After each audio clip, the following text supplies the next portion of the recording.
Mato Grosso, 1936, pastor Eduardo Pablo Joia. Foi o 24º estado alcançado pela mensagem pentecostal. Mato Grosso do Sul foi em 1944.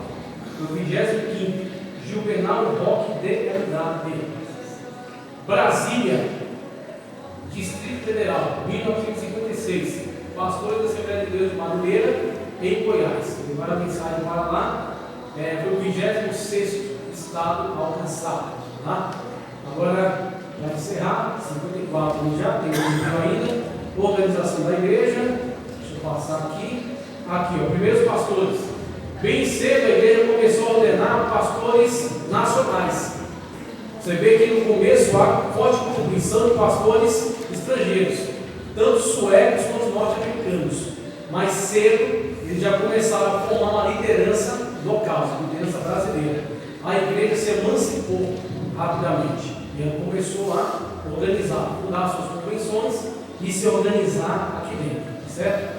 Bem cedo a igreja começou a ordenar seus primeiros pastores. Isidoro Filho, 1912, primeiro pastor brasileiro.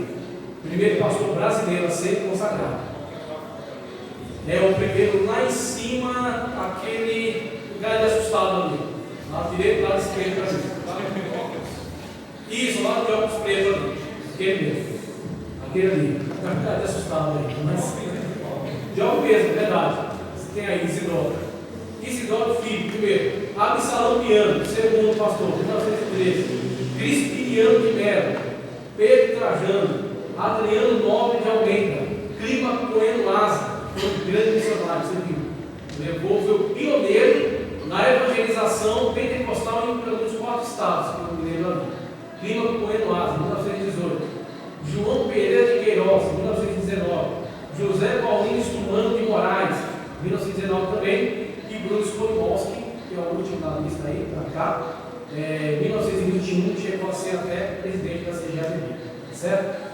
Expansão nacional, ok, objetivos, fundação da CGADB, Convenção Geral das Assembleias de Deus do Brasil, tá? Então você tem a Convenção Geral, com sede no Rio de Janeiro, fundada em 1930, tá? Que agrega em torno de si algumas das importantes convenções aqui no Brasil, cujo presidente é o pastor José Wellington Costa Júnior, tá certo? Inclusive, esse ano vai ter a AGO, vai ter a Assembleia Geral Ordinária, né? Esse ano de 2025, aqui na sede do Ministério do Belém, em São Paulo. Você tem aí a CGADB, fundada em 1930. Convenções estaduais filiadas à CGADB, por exemplo, Comadal, Convenção de Ministros da Assembleia de Deus em Alagoas, CEADEB, Convenção Estadual da Assembleia de Deus na Bahia, Comademate, Convenção de Ministros da Assembleia de Deus do Mato Grosso, Comadege, Convenção de Ministros da Assembleia de Deus do Rio de Janeiro. Então, algumas das convenções filiadas à CGADB.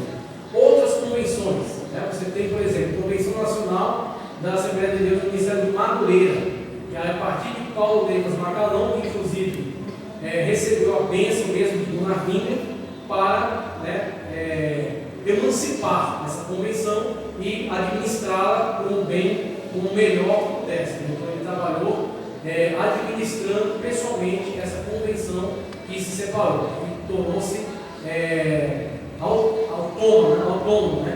Passou a se administrar a si mesmo. A CONAMAT, certo? A Convenção de Madureira, fundada em 58, sede nacional em Brasília, tá certo? Com base histórica em Madureira, Rio de Janeiro, estrutura episcopal, onde pastores e bispos são indicados pela liderança nacional. Maior presença no centro-oeste e sudeste do Brasil. Tá? Não vou entrar muito nisso, seria muito complicado, mas a estrutura deles é diferente, é episcopal. É toda concentrada numa liderança só. Ela toma todas as decisões. A nossa organização ela é mais semelhante à presbiteriana, representativa. Você tem uma mesa diretora, e essa mesa diretora ela vai eleger, certo? Todos os convencionais vão eleger o presidente que tem um mandato. Tem um mandato de 4 anos. Você é padrinho. 4 anos é votado novamente. Tá? Então é uma organização tanto diferente. Então a CONAMAT é mais centralizada, a episcopal. outras convenções e divisões, por exemplo, a CADB. Além da CGADB, da Conamad, algumas igrejas e ministérios optaram por seguir caminhos independentes, formando suas próprias convenções. Algumas delas são a Convenção da Assembleia de Deus do Brasil, CADB, fundada em 1917, reúne pastores designados da CGADB, liderada pelo pastor Samuel Câmara, tá certo? Em Belém, no Pará. Assembleia de Deus Betel e outras convenções autônomas. Tá? A Assembleia de Deus do Brasil é um grande movimento pentecostal. As suas convenções desempenham um papel essencial na preservação da doutrina, no crescimento das igrejas e na unidade ministerial. Apesar de algumas divisões administrativas, o centro do movimento continua sendo a pregação do Evangelho com poder, a ênfase do batismo do Espírito Santo e a busca pelo avivamento. Que Deus continue abençoando a Assembleia de Deus em todas as suas convenções e ministério, para que o nome do Senhor Jesus seja glorificado em toda a nação.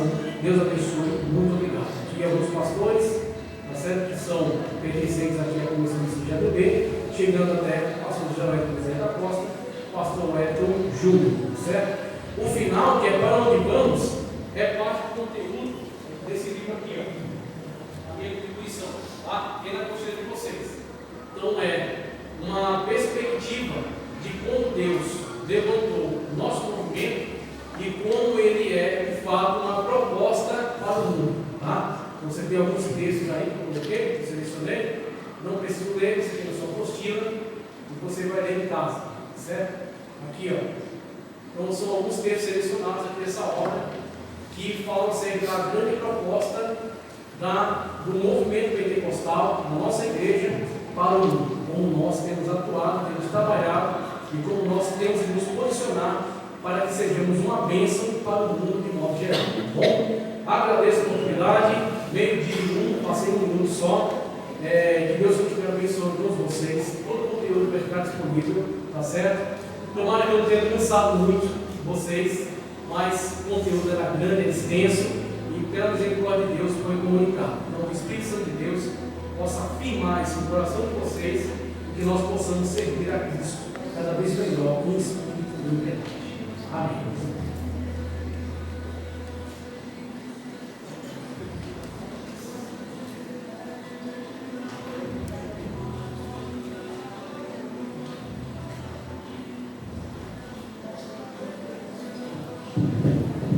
Queridos e amados irmãos, graças a Deus,